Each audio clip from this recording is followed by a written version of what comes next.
Bila sebut Melaka, mesti ramai bayangkan kota Formosa, simbol sejarah yang paling ikonik di negeri bersejarah ini. Tapi, tahukah Anda, di sebalik batu-batu tua itu tersimpan pelbagai rahasia yang jarang didedakan.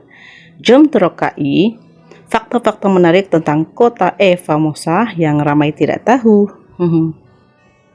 Kota Formosa yang bermaksud yang termasyhur dalam bahasa Portugis. Ia merupakan sebuah kubu yang telah dibina oleh Portugis sebaik sahaja berjaya menawan Melaka pada tahun 1512.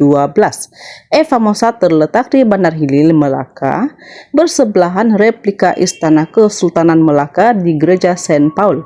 Ia merupakan seni bina Eropa tertua yang masih tinggal di Asia.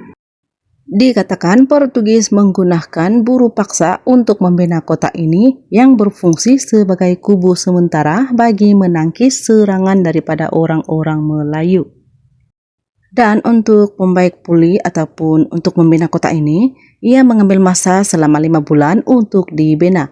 Ramai buruh paksa yang digunakan untuk membina kota ini meninggal dunia akibat daripada cuaca panas dan juga kekurangan makanan.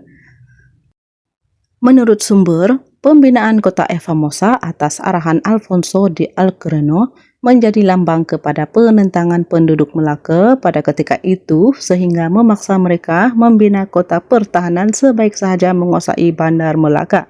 Kota ini kemudiannya dimusnahkan oleh Inggris pada 10 Ogos 1807. Namun, tahukah Anda sejarah bahan binaan kota ini adalah daripada batu masjid dan kubur orang Melayu? Benar atau tidak?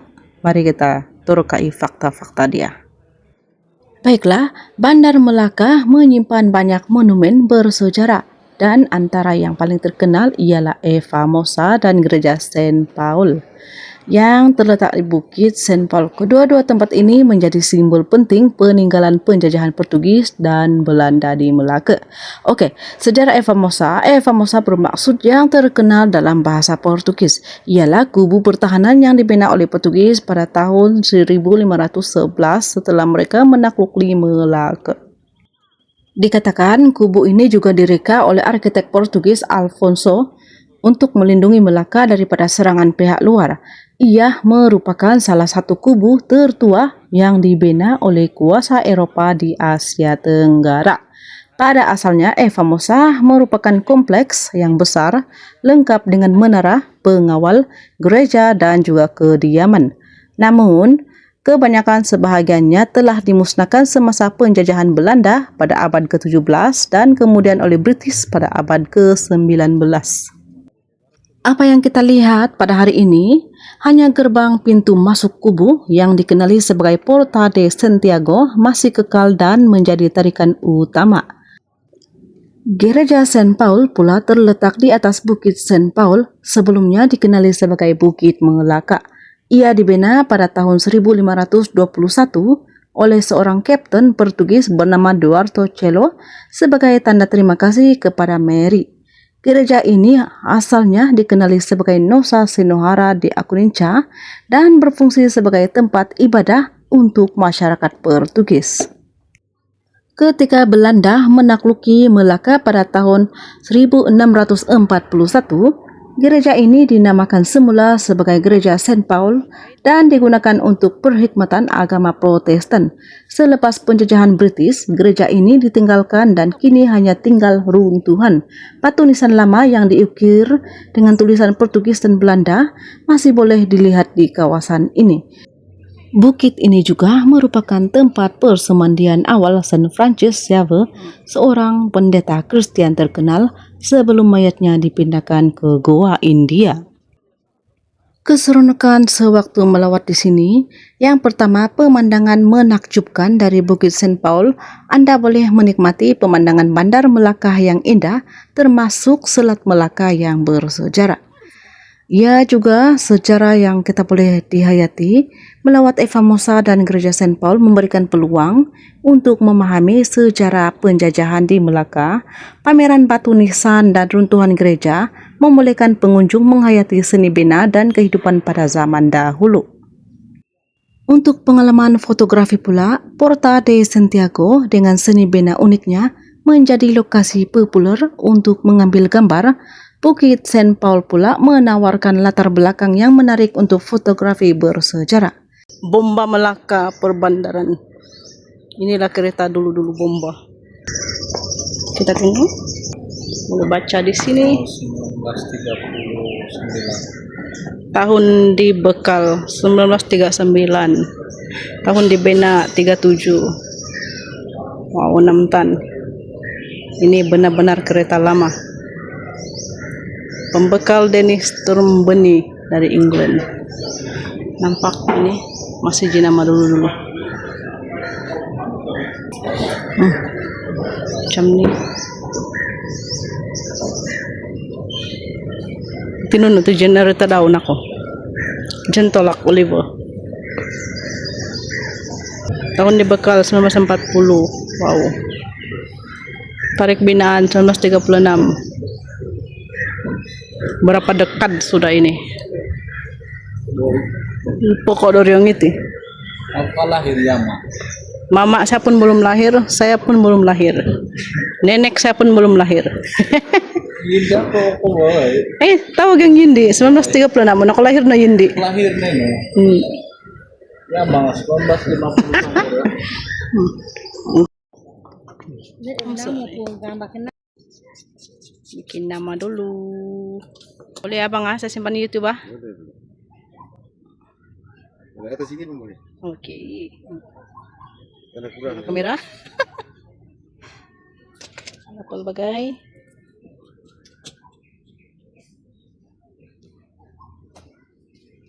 Ini gun pun ada. Pistol Kodori. Oh, itu na ako. Tulis nama.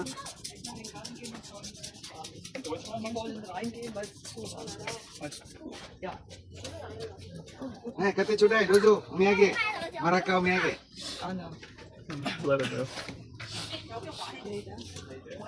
Ini penjual pandai cakap berbagai bahasa. Kitchen boleh tulis nama. Kalau tinggi. Tak bisa. Baiklah, sebelum kami beralih ke kawasan lain untuk meninjau tempat bersejarah seterusnya, kami sempat singgah di gerai abang ini, abang yang peramaya. Dia menjual pelbagai alat kitchen. Kita bolehlah singgah support abang ini untuk membeli kitchen, bawa oleh-oleh untuk keluarga. Saya sempat mengukir nama di sini. Harga juga harga mampu milik ya. Jadi bolehlah kita tolong support orang lokal, orang Malaysia. So di sini kitchen ini taklah mahal sangat, dalam harga 7 ringgit ke 6 ringgit macam tu. Dan adik ini anaknya ya. Abang ini sangat peramah, seronok berbual dengan dia. Spotting habis. Wah, abang bagi cash free saya ni. Thank you. Beg apa? Apa mana tak jual beg ni RM10? Wah. Oke, jom kita mengukir nama sebelum balik untuk kenang-kenangan, dan abang ini ajar cara-cara tulis nama di dalam kitchen ya. Abang ini memang peramah, dia suka berkongsi ilmu di sini. Jadi saya sangat hargai. Untuk para pengunjung pula di sini, pengunjung boleh menikmati persembahan budaya atau membeli cenderamata dari gerai-gerai berhampiran Eva Mosa. Terdapat juga panduan pelancongan yang menceritakan kisah menarik tempat sejarah ini. Mengapa Eva Mosa dan Gereja Saint Paul penting? Warisan sejarah kedua-duanya adalah bukti kukuh zaman penjajahan dan peranan Melaka dalam sejarah global. Seni bina unik, gabungan seni bina Portugis, Belanda dan juga British mempaparkan warisan budaya yang kaya, simbol kebanggaan. Walaupun melalui banyak penjajahan, struktur ini kekal menjadi simbol kekuatan dan ketahanan Melaka. Dan untuk kesimpulannya, melawat Eva Mosa dan juga Gereja Saint Paul adalah pengalaman yang menggabungkan pembelajaran sejarah dan juga kenikmatan pemandangan. Lokasi ini bukan sahaja menyimpan kisah zaman penjajahan, tetapi juga menawarkan peluang untuk menghayati keindahan bandar bersejarah Melaka. Ia pasti meninggalkan kenangan yang bermakna kepada setiap pengunjung.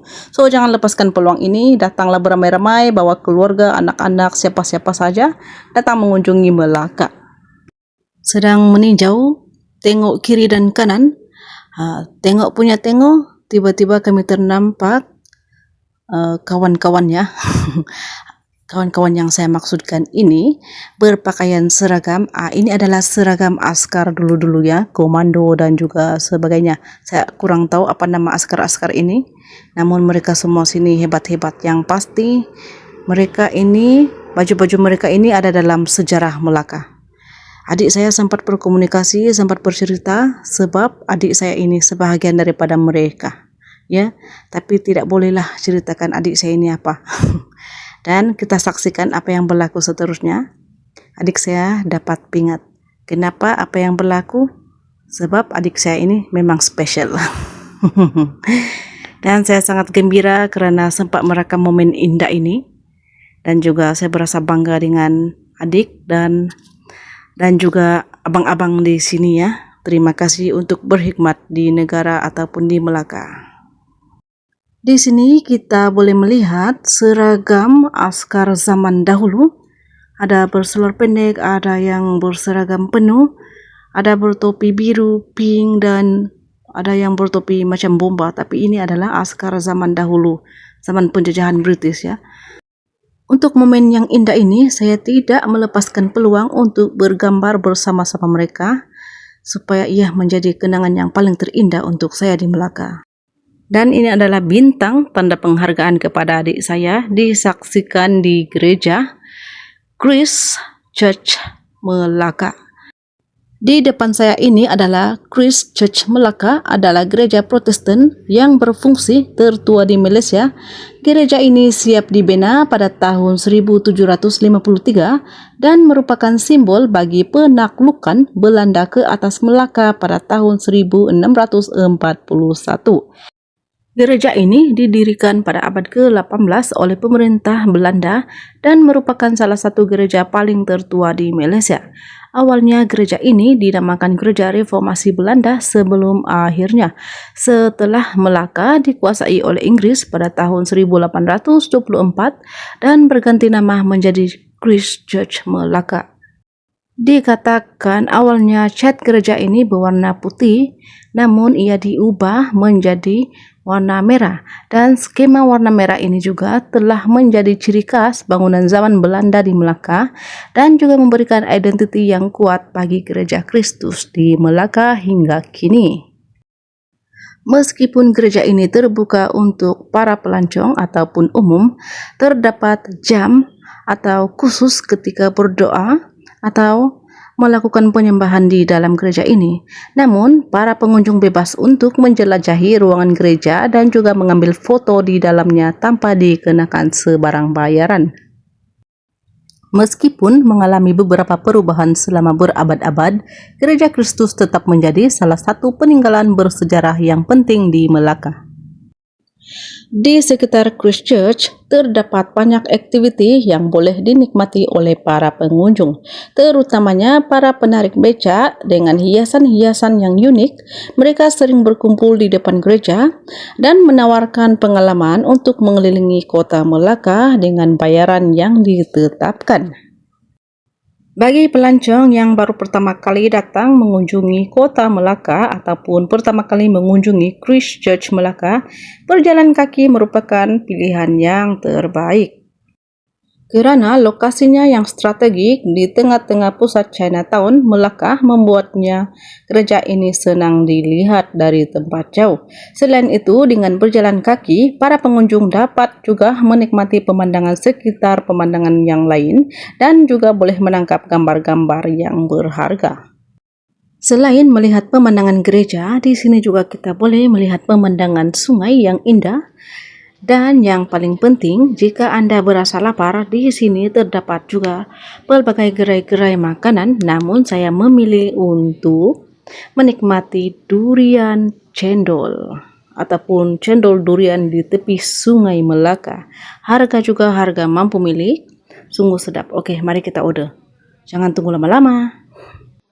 Sedang dalam menunggu order, saya tertarik melihat pemandangan beca-beca sedang melintasi membawa para penumpang untuk mengelilingi kota Melaka. Jika di tempat lain, beca biasanya kelihatan usang dan uzur, tetapi tidak di Melaka Bandaraya bersejarah. Di sini beca telah diberi nafas baru, dihias agar kelihatan cantik serta menjadi daya tarikan di dataran pahlawan. Daya kreativiti Tuan Beca berhias telah menjadikan ia bukan sahaja pengangkutan yang populer di sini, malah dapat menjana pendapatan sampingan buat penduduk sekitar. Berbagai-bagai jenis hiasan yang dilakukan ke atas beca-beca ini, namun kebanyakan Tuan Beca menggunakan bunga-bunga plastik sebagai hiasan utama. Ada di antara pengusaha beca berhias yang menjadikan perkhidmatan ini sebagai sumber pendapatan utama, ada juga yang menjadikannya sebagai pendapatan sampingan. Jumlah pendapatan juga bergantung pada musim-musim tertentu seperti musim cuti sekolah dan cuti umum. Kadar yang dikenakan juga amatlah berpatutan. Penarik beca berhias amat mesra dan ramah. Mereka juga menjadi pemandu pelancong kepada para pelawat yang ingin tahu tentang sejarah yang berlaku di situ. Tidak heranlah jika ramai pelancong asing dan tempatan yang memilih untuk menggunakan perkhidmatan beca berhias yang banyak terdapat di dataran pahlawan. Sambil menikmati cendol durian, mari saya ceritakan sedikit mengenai sungai ini. Sungai Melaka merupakan nadi penggerak perdagangan Melaka sewaktu zaman kegemilangannya, dan ketika itu sungai ini padat dengan kapal pedagang dari serata dunia. Ada di antara bangunan-bangunan yang dibina di zaman tersebut yang masih berdiri kukuh hingga ke hari ini. Di tepi sungai juga dibarisi dengan perkampungan lama dan juga bangunan-bangunan yang modern. Bagi yang berminat untuk menikmati keindahan Sungai Melaka, Anda boleh menyusuri sungai tersebut dengan menggunakan Melaka River Cruise. Perjalanan menyusuri sungai sejauh 9 km ini memakan masa selama 45 menit dan pasti akan menghiburkan para pelawat sambil diberi penerangan. Saya war-warkan Anda untuk melihat kawasan-kawasan bersejarah di Bandar Melaka sambil mempelajari tentang sejarah Melaka tanpa perlu berjalan kaki, sama ada menaiki beca ataupun menaiki bot. Baiklah, mari saya bawa kamu ke satu tempat pelancongan lagi, yaitu Jonquewalk. 1 jam di Jonquewalk, 4 tarikan viral, wajib singgah pada waktu malam di sini ya. Hanya dalam masa 1 jam berjalan kaki di sepanjang Jonquewalk, pengunjung boleh menyaksikan pelbagai keunikan warisan budaya, seni dan juga keindahan malam yang membuatkan lokasi ini terus menjadi nadi pelancongan negeri Melaka. Dan untuk tarikan pertama, yaitu suasana malam yang ikonik, lampu-lampu bergemerlapan yang menghiasi jalan utama mencipta suasana meriah, romantik dan juga penuh nostalgia. Deretan bangunan lama yang masih kukuh berdiri sejak tahun 1868, termasuk bangunan bersejarah Persatuan Hainan Melaka, menambah nilai warisan yang tinggi kepada kawasan ini. Dan juga untuk tarikan kedua, pentas utama Jonquewalk. Di tengah-tengah Jonquewalk terdapat pentas utama yang sering menjadi lokasi persembahan kebudayaan, nyanyian dan juga tarian. Acara-acara di sini menjadi pusat perhatian para pengunjung tempatan dan juga pelancong luar negara yang ingin menyelami seni dan juga budaya tempatan. Jonquewalk atau Jonquo Street di Melaka adalah salah satu tempat paling ikonik yang wajib dikunjungi. Berikut adalah beberapa fakta menarik tentang Jonquewalk, yaitu pasar malam yang meriah. Setiap hujung minggu, Jonquewalk berubah menjadi pasar malam yang penuh dengan gerai makanan, cenderamata dan juga barang antik. Tempat yang paling seronok untuk shopping dan juga makan. Untuk sejarah yang mendalam, jalan ini terkenal dengan sejarahnya sebagai pusat perniagaan dan budaya bagi masyarakat Cina peranakan, yaitu Baba Nyonya di Melaka sejak abad ke-17. Untuk makanan sedap dan unik, jangan lupa coba hidangan makanan terkenal seperti sate celup, cendol dan juga popia. Jonquewalk memang surga makanan, hihi. Untuk kedai antik dan seni, Jonquewalk penuh dengan kedai-kedai antik yang menjual barang-barang unik dari perabot lama hingga lokasi seni. Tempat yang sempurna untuk mencari cenderamata yang bersejarah. Seni mural yang cantik.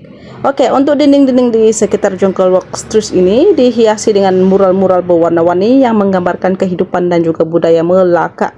Perayaan dan juga festival di Jongkowalk ini juga menjadi tempat utama bagi pelbagai perayaan dan festival seperti Hari Raya Chinese New Year dan juga Deepavali dan Christmas dengan suasana yang sangat meriah. Jongkowalk memang tempat yang penuh dengan keunikan dan kegembiraan, sesuai untuk mereka yang suka berjalan-jalan, makan, dan menghayati sejarah. Negeri Melaka walaupun kecil di atas peta tetapi merupakan antara destinasi pelancongan di Malaysia yang paling populer. Rata-rata tempat menarik di Melaka lebih disertifikasikan dengan destinasi bersejarah serta keunikan struktur binaan bangunannya.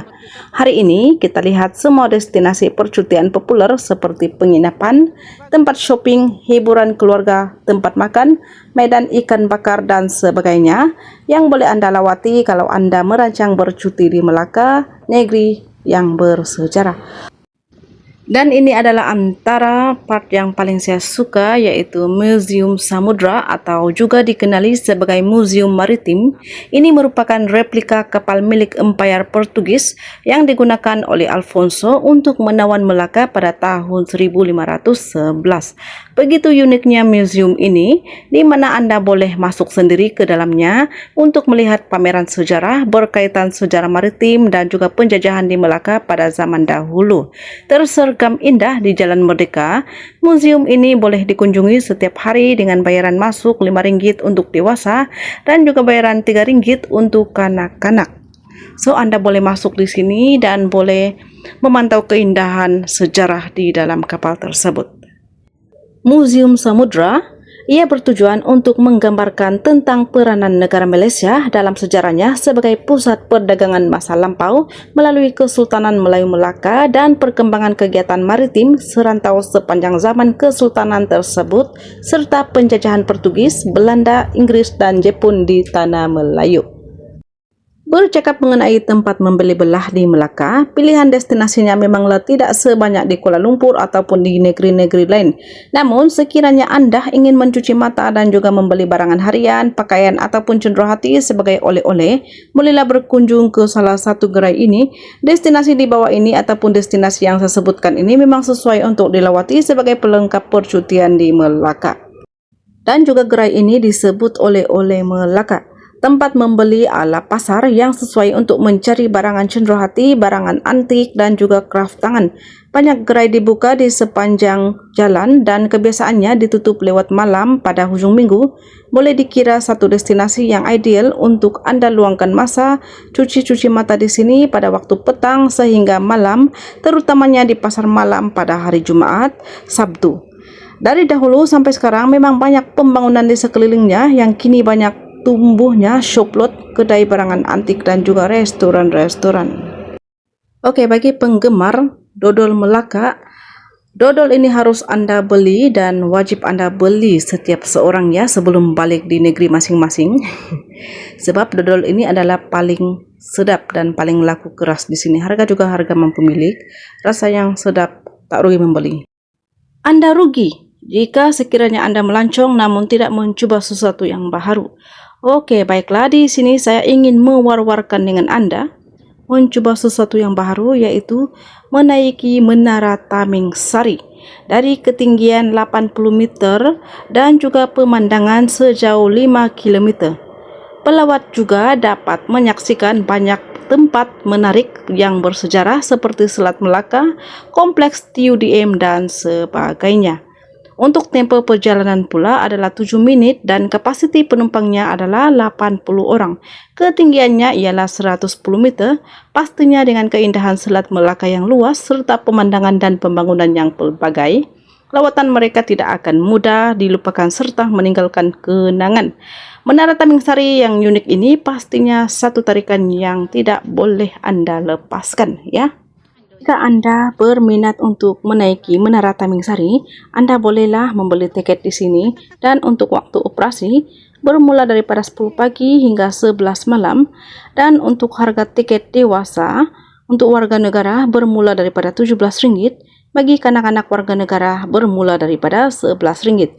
Untuk pelancong warga asing pula dewasa RM23 dan untuk kanak-kanak RM15. So, harga ini masih harga yang berpatutan. Jangan lepaskan peluang untuk menaiki Menara Taming Sari. Kepada pelancong dari dalam negara, Melaka menawarkan pelbagai tarikan modern dan juga tradisional. Jangan lepaskan peluang mencoba makanan ikonik seperti asam pedas Melaka, terutamanya cendol durian dan juga pelbagai hidangan baba nyonya yang memikat selera Anda. Untuk buat para pelancong dari luar negara, Melaka adalah tempat di mana pelbagai budaya bertemu, menghasilkan tradisi yang kaya dan juga berwarna-warni. Lawatan Anda tidak lengkap tanpa menyusuri mana-mana tempat pelancongan yang menarik. Anda perlulah mencoba pakaian tradisional dan juga menikmati pengalaman menyusuri Sungai Melaka pada waktu malam.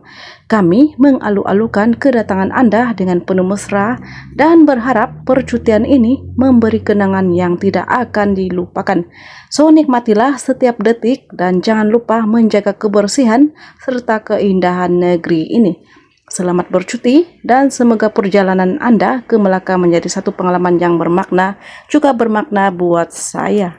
Terima kasih karena sudah menonton video ini sehingga habis. Jangan lupa like dan juga subscribe my video ini. Bye-bye.